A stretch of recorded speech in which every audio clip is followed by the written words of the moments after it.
Yeah, they were dancing and singing and moving to the grooving, and just then it hit me. Somebody turned around and shouted, "Play that funky music, white boy. Play that funky music, right. Play that funky music, white boy. Lay down the boogie and play that funky music till you die. Oh, till you die."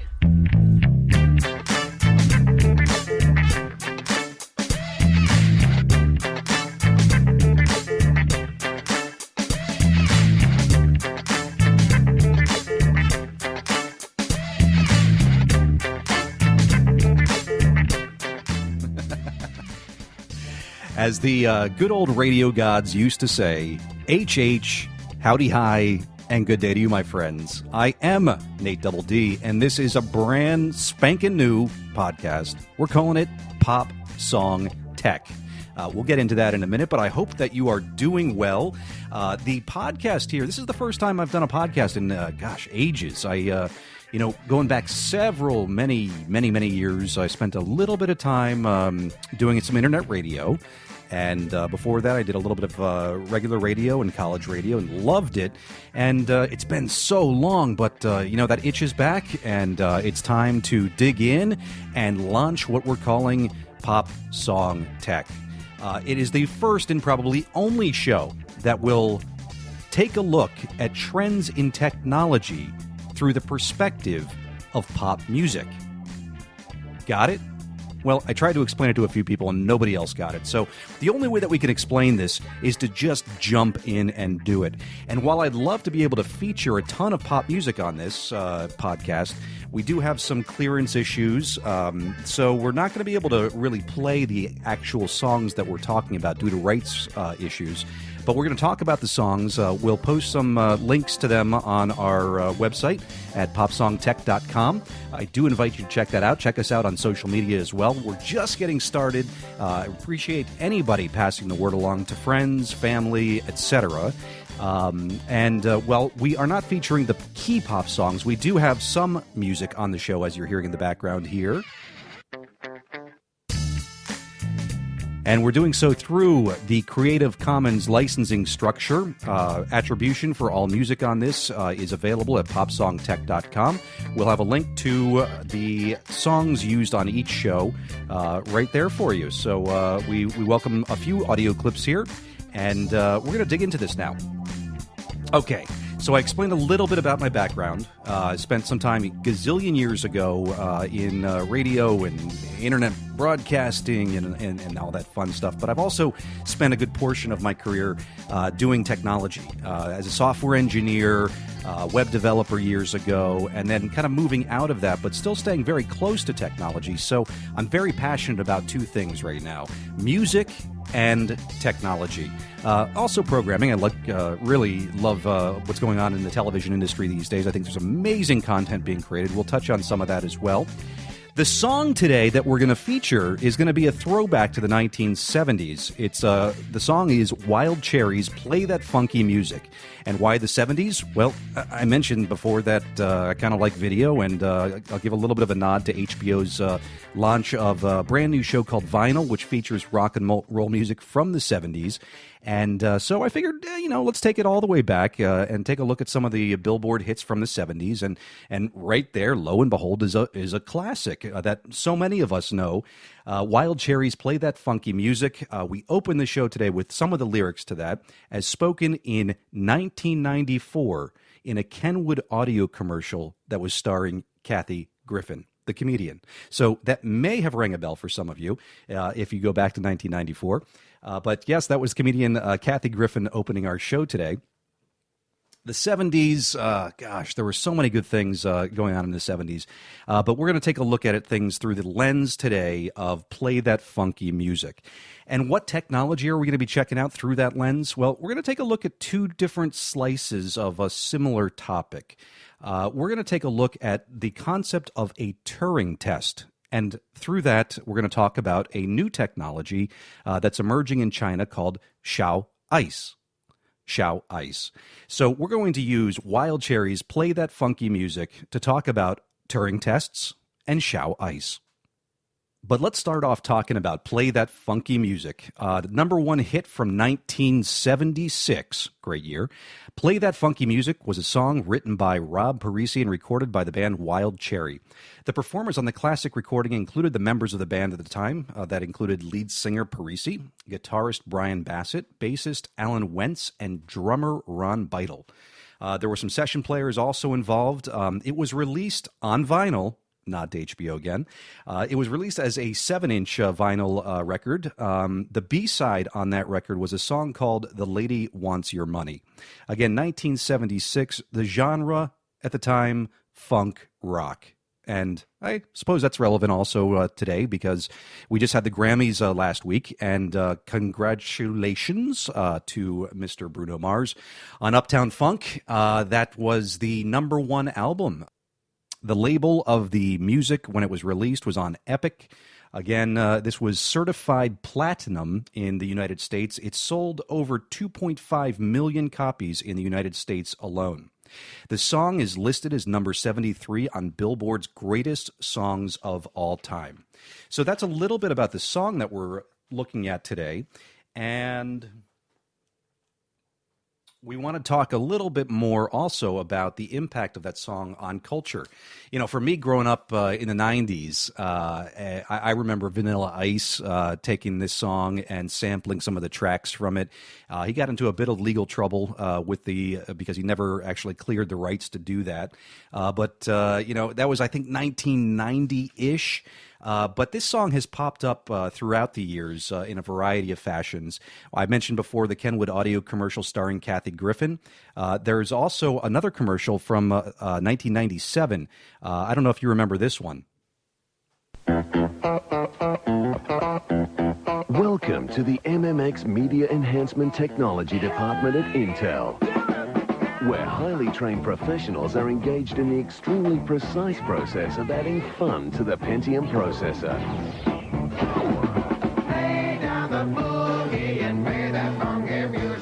Intel MMX technology. It'll make your multimedia dance. Now, I know I remembered that because it had those goofy space outfits that were the dancers there from Intel. That was the Intel Pentium MMX commercial from 1997. It's music that's popped up in other commercials.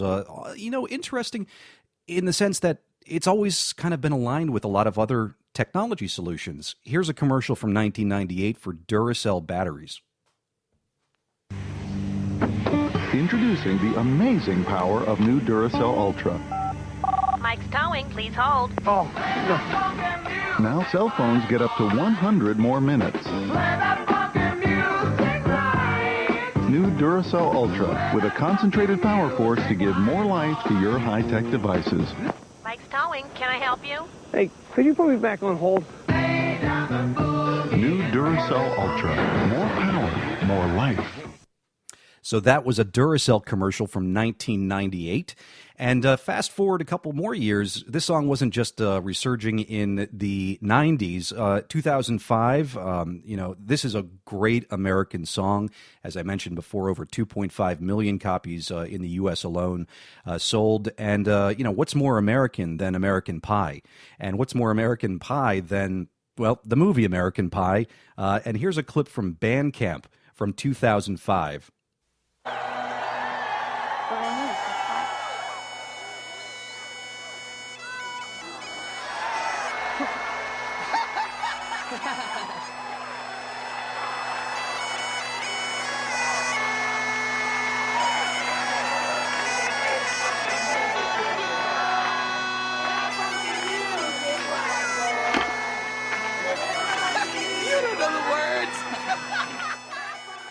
So that was American Pie's Bandcamp.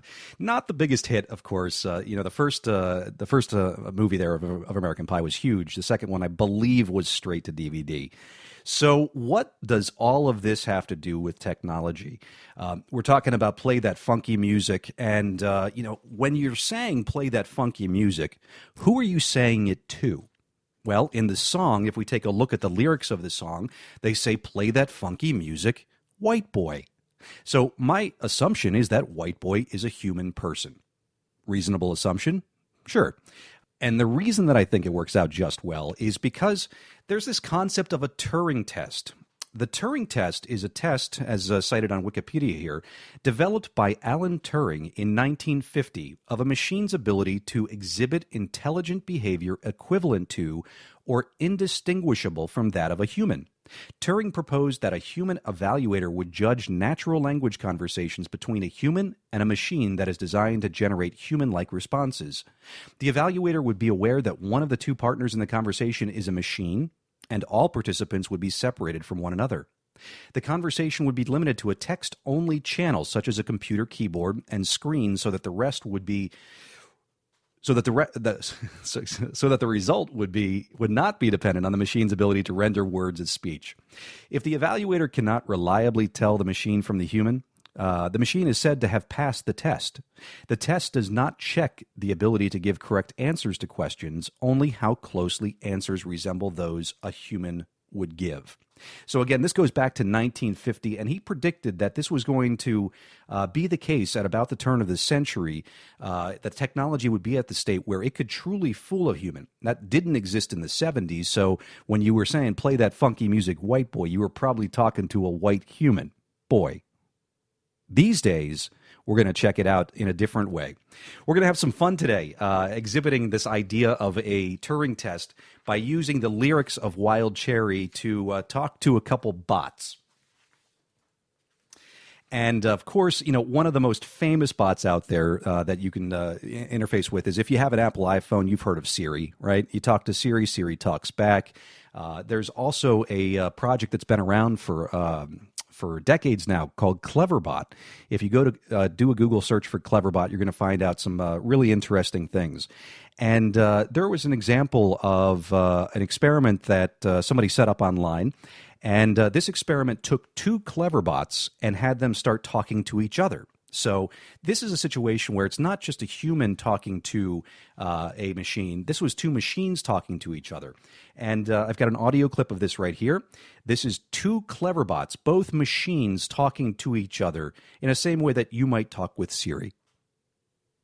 Is this a good time for a chat? Yes, this is. Hi there. How are you? Fine, and you? Good. What is your name? George. I like that name. Me too. How are you? I tell you good. You didn't. So what am I doing?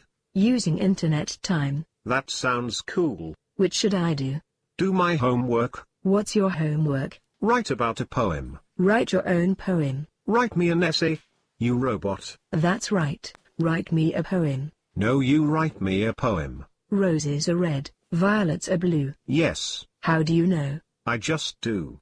I know all things. So you're the architect? No. Yes, you are. How do you know that? I guess. Good guess. Thanks. You're welcome. Are you a Republican? No. Democrat? None. Do you think there is a fourth dimension? Ye gods, a math-related question. Do you believe in reincarnation? Yes. How many times have you been reincarnated? Never.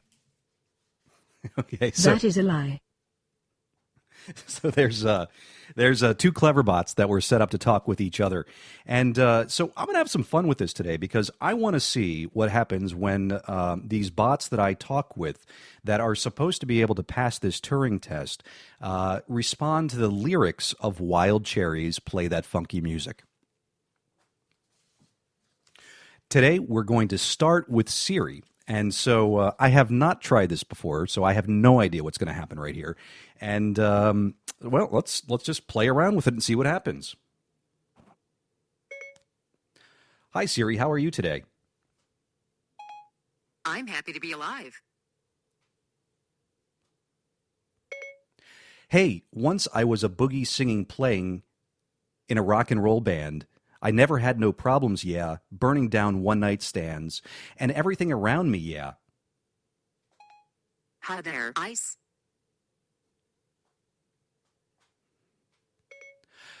Got to stop to feeling so low, and I decided quickly, yes I did, to disco down and check out the show. Yeah, they were dancing and singing and moving to the groovin'. I'm sorry,